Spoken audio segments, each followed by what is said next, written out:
Hello students, CPW करने में आपका एक बार फिर से स्वागत है। पूरी उम्मीद करते हैं कि आपकी तैयारी बढ़िया चल रही होगी, शानदार चल रही होगी और आपकी तैयारी में आपका साथ देने के लिए और उसको बेहतरीन बनाने के लिए आज हम आपके लिए फिर से एक नया टॉपिक लेकर आए हैं जिसका नाम है आवेशित चालक प्लेट के निकट वैद्युत क्षेत्र की तीव्रता। आवेशित चालक प्लेट के निकट वैद्युत क्षेत्र की तीव्रता। तो बिल्कुल देर न करते हुए इसको स्टार्ट करते हैं। Let's start. मान लेते हैं कि हमारे पास एक चालक प्लेट है। जब किसी चालक प्लेट को आवेश दिया जाता है या किसी चालक पदार्थ को आवेशित किया जाता है तो आवेश उसके भीतर ना होकर के उसके पृष्ठ पर, बाहरी पृष्ठ पर एकत्रित हो जाता है। यहां भी हमने एक चालक प्लेट लिया हुआ है तो चालक के अंदर आवेश ना होकर के आवेश उसके बाहरी पृष्ठ पर इकट्ठा हो गया है। तो मान लेते हैं कि हमें इस चालक प्लेट से कुछ दूरी पर एक पॉइंट P है जहां पर वैद्युत क्षेत्र की तीव्रता ज्ञात करनी है। अब क्योंकि चालक प्लेट को दिया गया आवेश इसके अंदर नहीं है, बाहर एकत्रित है, इसका मतलब कि इसके अंदर वाले क्षेत्र में वैद्युत क्षेत्र क्या होगा? 0 होगा। अगर ये सवाल आपसे पूछा जाए कि एक चालक प्लेट है या चालक पदार्थ है उसके अंदर वैद्युत क्षेत्र कितना होता है, तो क्योंकि चालक पदार्थ या चालक प्लेट के अंदर कोई भी आवेश नहीं होता है भीतर वाले भाग में, इसलिए वहां पर वैद्युत क्षेत्र कितना होगा? 0 होगा। अब अगर बात करते हैं बाहरी बिंदु P पर वैद्युत क्षेत्र की तीव्रता, तो आपको पता है कि अगर एक सीट हो, अचालक सीट हो जिसको आपने धन आवेशित किया हुआ है, तो इससे कुछ दूरी पर जो वैद्युत क्षेत्र की तीव्रता होती है वो होता है सिग्मा अपान 2 एप्सिलॉन नॉट, जहां सिग्मा प्लेट का या सीट का पृष्ठ आवेश घनत्व है। बिल्कुल यही वाला कॉन्सेप्ट हम यहां भी लगाएंगे।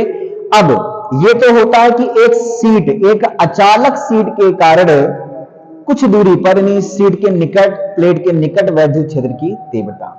यहां भी हम मान लेते हैं कि इस प्लेट का पृष्ठ आवेश घनत्व सिग्मा है, तो इसका भी पृष्ठ आवेश घनत्व सिग्मा हो जाएगा, इधर वाले का भी पृष्ठ आवेश घनत्व सिग्मा हो जाएगा।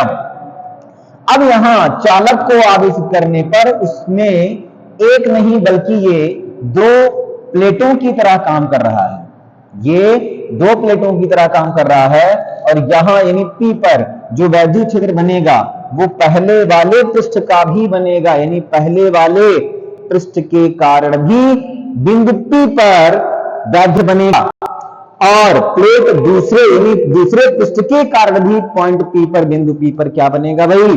वैद्युत क्षेत्र बनेगा। वाह भाई वाह वाह वाह। तो चलिए शुरू करते हैं इसको। पहले वाले पृष्ठ से यहां पर हम वैद्युत क्षेत्र निकालते हैं। तो पहले पृष्ठ के कारण यहां पर जो वैद्युत क्षेत्र बनेगा उसको हम E1 मान लेते हैं।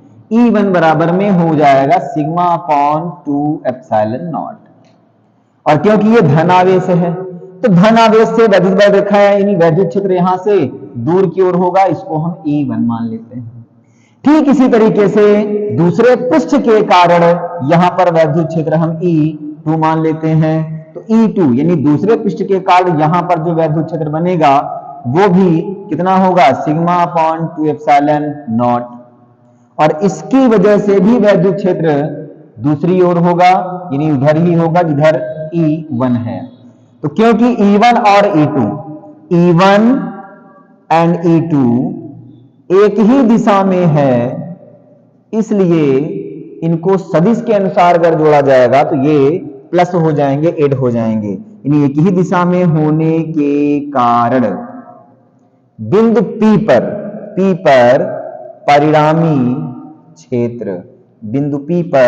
परिणामी क्षेत्र E बराबर हो जाएगा E1 प्लस E2। अब E1 E2 का मान रख दीजिए आप, sigma upon 2 epsilon not plus sigma upon 2 epsilon not बराबर हो जाएगा 2 सिग्मा अपॉन 2 एप्सिलॉन नॉट बराबर सिग्मा अपॉन एप्सिलॉन नॉट। ये बहुत ही छोटा सा फॉर्मूला है, मैक्सिमम 2 नंबर में आपसे पूछा जा सकता है। इंपॉर्टेंट टॉपिक है क्योंकि शॉर्ट टाइम में आपको कुछ ऐसे टॉपिक्स में देने की कोशिश कर रहा हूं जो आपका टाइम कम ले और आपकी तैयारी शानदार तरीके से हो सके, अच्छी तरीके से हो सके, जिसमें आप ज्यादा से ज्यादा टॉपिक कवर कर सकें। तो ऐसे ही नॉर्मल जो है डेरिवेशन में आपके लिए लेकर आ रहा हूं।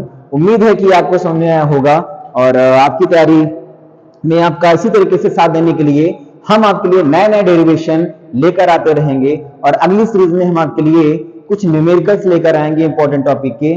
थैंक यू, धन्यवाद।